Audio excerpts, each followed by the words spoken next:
What is up, Squared Nation? Welcome back to No Counters, No Combos. And today, as you can see behind me, we're in a little bit of a different space. If you guys tuned into the podcast and some of my other videos that I've uploaded recently, I normally record my videos in a different place. In my basement, I have like a small little area that I call my studio where I make all my content. But I live in northeastern Pennsylvania, and right now we don't have heat. The relay switch on the burner kind of went kaput. So it's really cold in the basement, and I am not that strong of a man where I can tolerate very cold temperatures for extended periods of time. So I'm just kind of in my wife's little area that she has here in the living room. So that's the backdrop that you have behind me with the bookshelf and everything like that. But today we're going to be talking some tech. Now, Realm of the Gods just released probably like a week and a half ago now. We've all had time to experiment with the cards. There's definitely some favorable archetypes in the set. I myself have been gravitating towards black and yellow, which ironically are both going to be Trunks decks. And I have given my first attempt at playing Black Trunks. I'm not going to be sharing a list just yet because I haven't optimized it. But I definitely like its play style. And in my opinion, I think once somebody figures it out, a better player than myself, once somebody figures that deck out, I think it's going to be the best black deck in the format. If you disagree with me, let me know in the comments down below. But what I'm alluding to is a tech option that we got in set 16 that could go hand in hand with this new trunk strategy. So I'm going to pull the card up on the screen so you can see what I'm talking about. Son Goku challenging a demon god. So it's a very simple one cost, one restricted black energy, which is nice to see.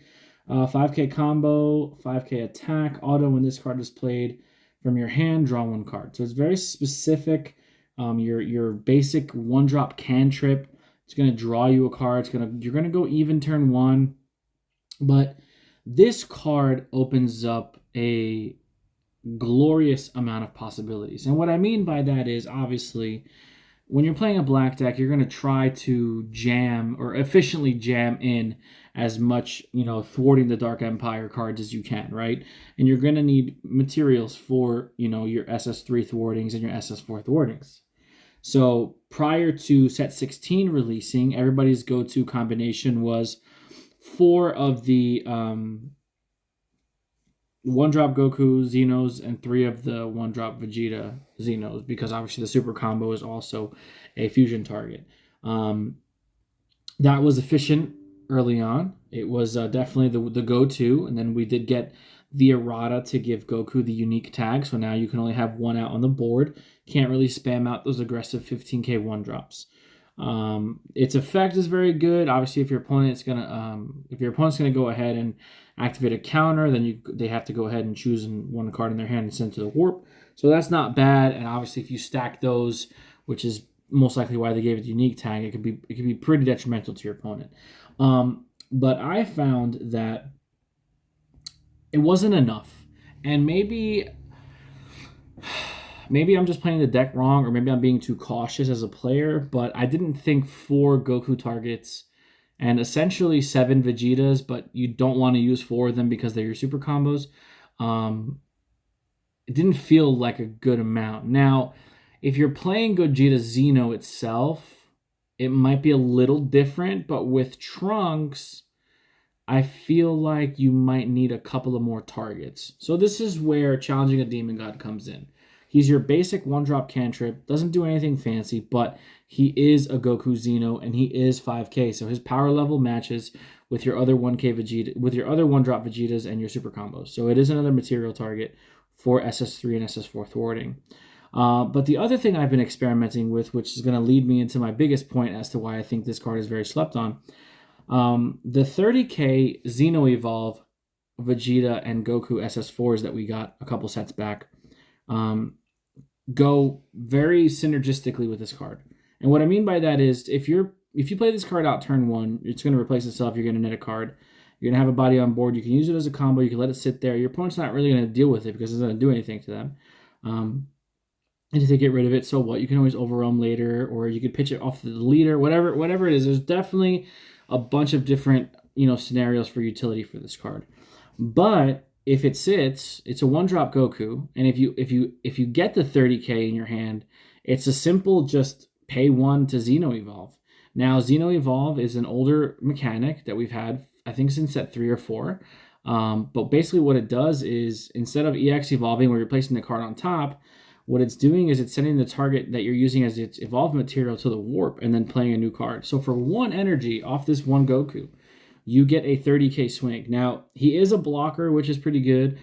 His other effect is when he swings, he gets to get a 1-drop skill list from your warp to your hand. So that's not really relevant in this deck, unless you want to go ahead and play a 1-drop skill list package, which is possible, especially with access to Saiyan Scions and stuff like that. You know, the possibilities are endless. But for this specific strategy, we're not going to be going with that. We're just simply playing it because it's another 30k swing for 1 energy. And back in the day, you know, Unga Bunga Dark Broly was very good because of how efficient it could play 30k swings without utilizing too much energy. So you can get that out as early as turn 2. I mean, you're going to pay 1 energy for this guy turn 1 to draw a card, and then turn 2, you can just sack him off for a 30k swing. That's 30k pressure that your opponent has to deal with from turn 2 on. Granted, there's no protection, no barrier, no deflect, so it's something that if they have the out to it, they do, but it's something else to give your opponent like an obstacle, a hurdle. Most of the time, obviously, you're going to want to establish your unison if you're playing Trunks on turn 2. But having a 30k come out on turn 3 is not a bad play at all. And if for some reason, if you don't get to your unison turn 2, if you haven't dug deep enough, or if you haven't drawn it, you know, because of bad RNG, but you have the 30k route, you can still go that and apply pressure if you want to be a little more aggressive. The good thing about Trunks is that he is a passive leader. He's going to be gaining advantage as the game goes on without giving your opponents any extra cards. You're going to be winning the card economy game pretty much from the jump. But you can pivot into a more aggressive strategy if you wanted to. And I think giving players options is really good because it makes the deck very versatile and it makes it accessible to a lot of different players and their play styles. Like me personally, you know, I don't consider myself to have one specific playstyle. I try to play a whole bunch of different things. But if I were to favor one playstyle, it would definitely be mid-range. I prefer mid-range. I like getting to, you know, turn 4, turn 5, turn 6, and having energy because I like having different options. So for me specifically, I've been experimenting a lot with these 30k Xeno, Gokus, and Vegetas because I think it's just really good early game pressure. Now, the other benefit of having that too is because they are the same power, both Vegeta and Goku are 30k. If for some reason they end up in the warp, either by you putting them there or by your opponent putting them there, it is also now fodder for your SS3 thwarting plays and your SS4 thwarting plays. So I think all in all, there's a lot of synergy going on with this card. You know, Black hasn't really had a good 1-drop cantrip. Well, I shouldn't say that because 1-drop cantrips essentially do all the same thing. It's 1 energy and draw a card. But the fact that it's a Goku and that it's 5k and then it's synergistic with its other counterparts for thwarting is what I think makes it a valuable card in my opinion. If you're playing Black, don't sleep on this guy. Definitely take a look. Obviously, your primary builds are going to consist of, you know, your other 1-drops, Gokus and Vegetas. The name is escaping me right now. It's not Catastrophic Premonition, is it? I feel like is that it? Catastrophic Premonition. Hold on, I have it right here. True Fighting Spirit. I'm sorry. So, you know, off the rip, True Fighting Spirit definitely is still valuable. And if you're playing against blue, you're definitely going to want to have access to Vegeta True Fighting Spirit. But the fact that Goku got the unique tag kind of makes it a little less valuable to play, in my opinion, because you can't spam that many out at the same time, which used to give you that huge advantage on your kill turn or on a huge push that you want to make offensively because your opponent had to deal with, you know, warping X amount of cards if they wanted to activate a counter. So I like versatility. I like having different options. I don't think 1 energy to replace itself is a bad thing, especially if you're going first. Trunks doesn't really have a turn 1. Unless you're going to go ahead and start, you know, doing your Gohan plays and stuff like that right off the rip.